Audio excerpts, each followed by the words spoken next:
Hey there everybody. Today is Monday, February 20th, and it is a gorgeous April day outside.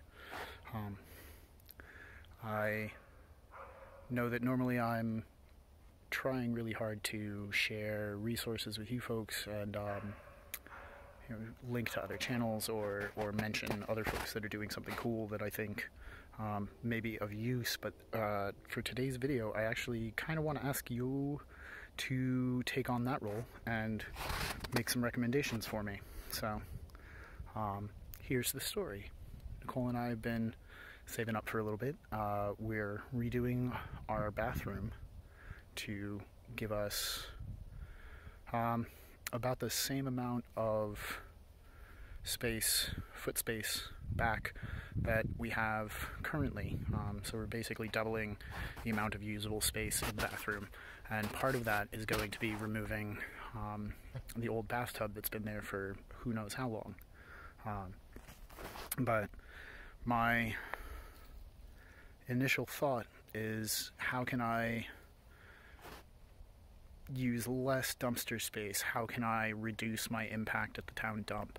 How can I retrofit or upgrade that tub, that shell, to be of use in rearing more ducks or providing them with an additional bathing space that is more durable and more in line with my ethics than say plastic kiddie pools or things like that. And so do you folks know of any channels, any resources, anyone who's done such a thing? The birds are familiar with gangplanks and ramps, and so that is one option if we were to build it up off the ground to make use of the built-in drain.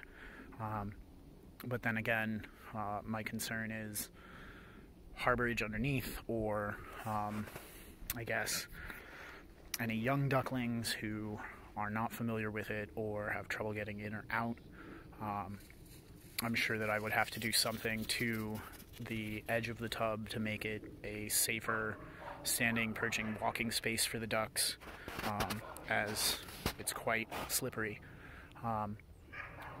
Or do I put it more towards ground level, dig out a space like a channel for a hose and maybe a bilge pump or something like that? I'm interested to hear from you folks what you think might be a good approach, or something that will inform me of some of the challenges or pitfalls that I may not have taken into account so far. And so yeah, that's the start. Otherwise, it has been getting warmer. I'm expecting March to be colder than average, and we do have the expectation of some more snow on the way, and we'll see how that materializes as the weeks progress. But let me show you a few things otherwise besides the bathroom stuff that we've been doing. Stick around. We have an additional grow box, the air prune box, that I have been working with. We had another one built the other day because some seeds came into one of the vendors. I will stick a link to their website below. So far I have had pretty good experiences purchasing from them, and it is a useful resource that is regionally appropriate, so I'm not putting too many gas miles on some of these acquisitions. But this new box has Calycanthus floridus, the American allspice. The dog is hunting for rodents inside the hoop house where we are. Look at that. Still standing. There's like one or two holes that came from some ancillary damage, and I think the dog put a hole on that side in there looking for a mouse. The older of the air prune boxes, this is the one that had the Aronia melanocarpas in it. This one now is seeded out to Myrica, pensylvanica. I've also heard it referred to as Morella, but I know it is Myrica, so that's how I'm going to keep referring to it. You'll notice that there is some hay and some snow on top.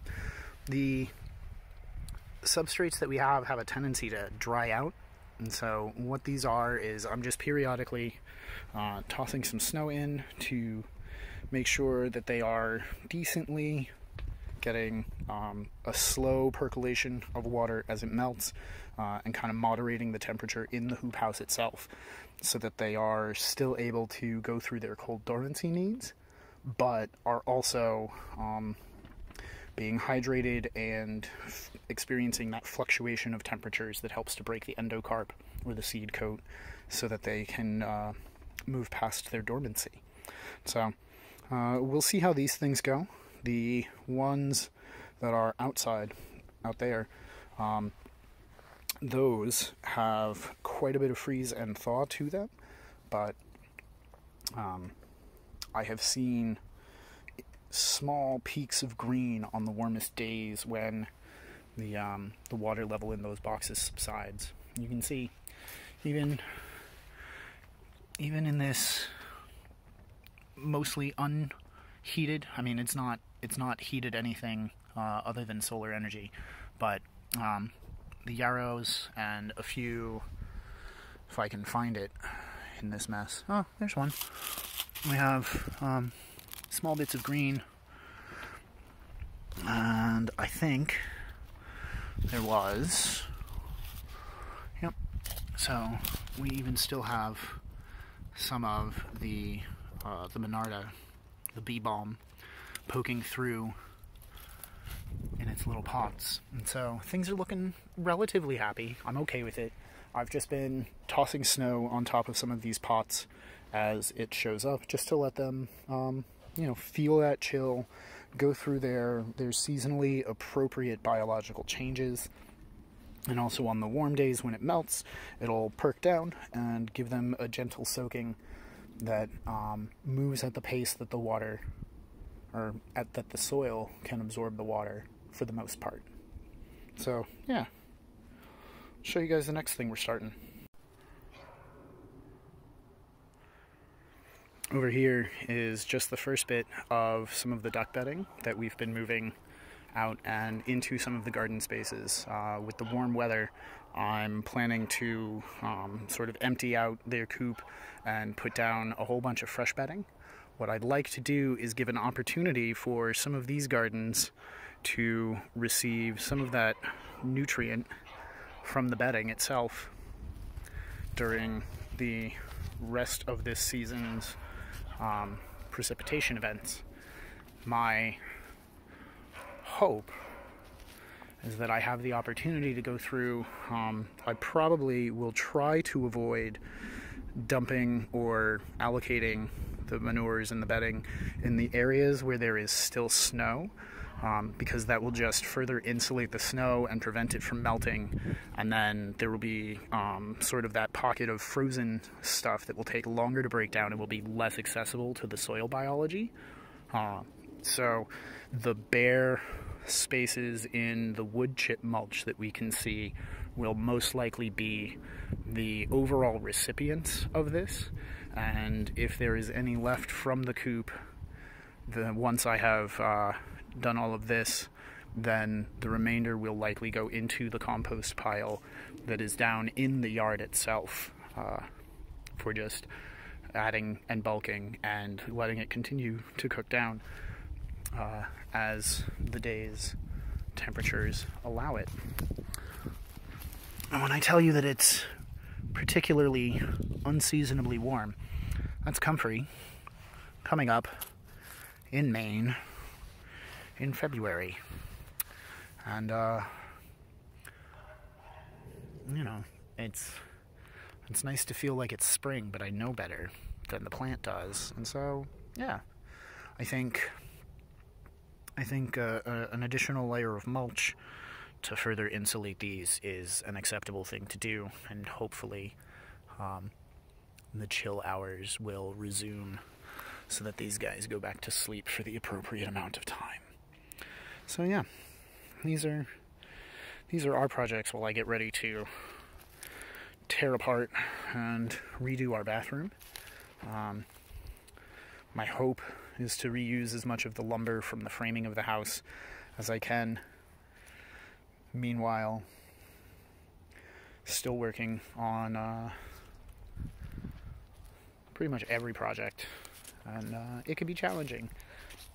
There's a saying that you can't burn the candle at both ends for too long, and a lot of us, I am guilty of this too. A lot of us tend to take on more projects or a larger parcel of property than is feasibly manageable at the scope or the scale that we are capable of working at.